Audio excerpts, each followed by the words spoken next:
এবার কুসুমকে কাছে টেনে নিল আয়ুষ। সে মুহূর্তে কিনা সব রকম ব্যবস্থা করে কুসুম বলতে থাকে, আয়ুষ বাবু আপনি বরং আপনার মতো করে উপরে ঘুমিয়ে পড়ুন, আমি নিচে বরং মেঝেতে ঘুমিয়ে পড়ছি। তখনই আয়ুষ বলতে থাকে, কেন তুমি মেঝেতে শুতে যাবে? জানি আমি এখানে আছি, হয়তো তোমার অনেকটাই অস্বস্তি বোধ হচ্ছে। তুমি যেমন আমার দিকটা আমার বাড়িতে খেয়াল রাখো, সেইভাবে তোমাকেও তোমার এই বাড়িতে তোমার দিকটা আমাকে খেয়াল রাখতে হবে। এইরকম করে আমাদের মধ্যে দ্বন্দ্বটা লেগেই থাকবে, আমাদের বরং সারা রাত কেটে যাবে, তবে আমাদের মীমাংসা আর হবে না।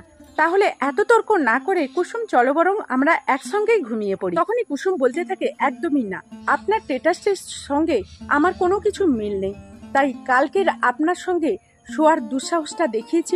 আমরা দুজনের নিজের অজান্তে অনেকটাই কাছাকাছি চলে এসেছি, সেই দুঃসাহসটা আমি দ্বিতীয়বার আর দেখাবো না। আমি যেহেতু নিজে দেবী মাকে কথা দিয়েছি, তাই দেবী মার কথা কিছুতেই আমি ভঙ্গল করতে পারবো না। দেবী মাকে যখন আমি কথা দিয়েছি 6 মাসের মধ্যে আমাদের এই সম্পর্কটা কিছুতেই স্বাভাবিক হবে না, আর 5টা স্বামী স্ত্রীর মতো আমরা কিছুতেই চলাফেরা করতে পারবো না, সেই কথা আমি কিছুতেই নষ্ট করব না। বলে আমি কোনোদিনও তার চোখে চোখ রেখে কথা বলতে পারবো না। দোহাই আপনার, আপনি আমার কাছে এরকম অনুরোধ করবেন না আয়ুষ বাবু। মানে আয়ুষ বলতে থাকে, ঠিক আছে তুমি তোমার মতো করে উপরে ঘুমিয়ে পড়ো, আমি নিচে ঘুমিয়ে পড়ছি।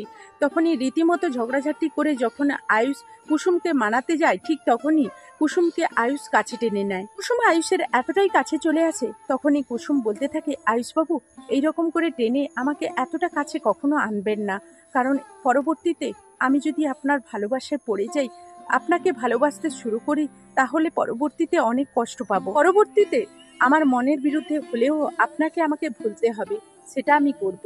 কিন্তু আপনি তখন কি করবেন বলুন তো? আপনি তো তখন অনেকটাই কষ্ট পাবেন। তখনই আয়ুষ বলতে থাকে, কিসের এত শর্ত, কিসের এত ন্যায় নীতি তোমার কাছে বলো তো? এই সব কিছু দূরে সরিয়ে আমরা কি আমাদের নিজেদের মতো করে বাঁচতে পারি না? তখনই কুসুম বলতে থাকে, না, দেবী মাকে দেওয়ার কথা আমি কিছুতেই ভঙ্গল করতে পারবো না।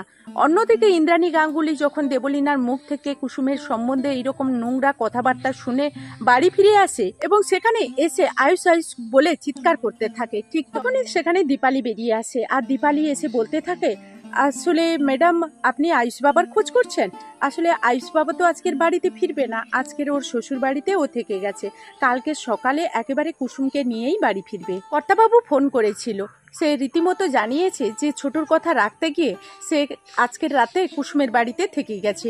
তখনই ইন্দ্রাণী বলতে থাকে, এতটা অধঃপতন হয়ে গেল কি করে? আমার ছেলে যে কিনা এক মুহূর্ত একটা রাতের জন্য কোথাও গিয়ে শান্তিতে ঘুমোতে পারে না, সে কিনা বউয়ের কথা শুনে সিকিউরিটি গার্ডের বাড়িতে থাকতে রাজি হয়ে গেল। অন্যদিকে দীপালি বলতে থাকে, দেখুন ম্যাডাম, আয়ুষ বাবাকে তো তার স্ত্রীর দিকটাও দেখতে হবে, কারণ যতই আপনি কুসুমকে এই বাড়ির কাজের মেয়ে বলুন না কেন, আয়ুষ বাবার তো স্ত্রী, সে হয়তো স্ত্রীর মুখের দিকে তাকিয়ে এই কথাটা রাখতে বাধ্য হয়েছে। আপনি একদমই টেনশন করবেন না, ওদিকে শঙ্কর দাদা দেখে শুনে খুব যত্নে আপনার ছেলেকে রাখবে। অন্যদিকে ইন্দ্রাণী বলতে থাকে, তার মানে দেবলীনা যেসব কথা বলছে সেই সব কথা তো সত্যি মিলে যাচ্ছে, তার মানে ওই মেয়েটা আমার ছেলেটাকে গিলে খেয়ে ফেলবে। তো বন্ধুরা, এই ছিল কুসুম ধারাবাহিকের নতুন আপডেট। আবারও নেক্সট আপডেট নিয়ে তোমাদের সামনে হাজির হয়ে যাবো। ততক্ষণ সবাই ভালো থাকো, সুস্থ থাকো, এখনকার মতো টাটা।